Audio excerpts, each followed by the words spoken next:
The president of the Center for Global Development, Masood Ahmed, has expressed concerns about the impact of high interest rates on loans on developing economies in Africa. According to him, the interest rates on most loans advanced to African countries by the Bretton Woods institutions and investors in developed countries make it difficult for low-income countries on the continent to repay. Here's more.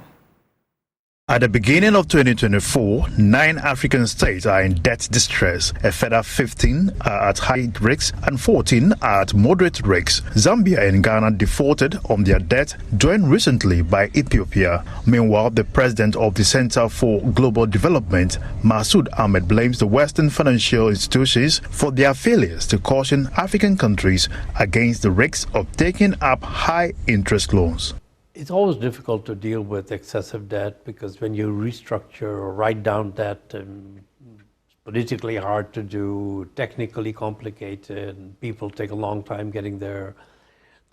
So I don't personally think that there's going to be some grand vision of writing down. You do or you don't? I don't. The buildup of debt as a share of GDP is doubled, I think, and the terms on which that debt was taken on.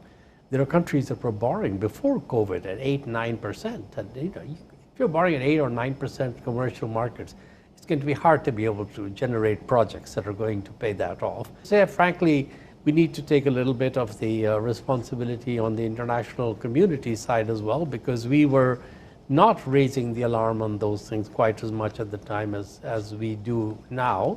Masood expressed concerns about the increasing rates of debt default by some African countries. I don't think there's going to be some grand vision of writing down debt levels in the next year or 2 or 3. And yet the numbers that actually default, quite small, right? And single digit, you just name them. Maybe Ethiopia missed a payment or something a bit, but that's still quite small numbers. And the question that I've been struggling with, well, why is that? And what you see is that interest payments have been rising. And Ghana's financial health is under scrutiny, with a staggering fifth of its tax revenue devoted to servicing debt.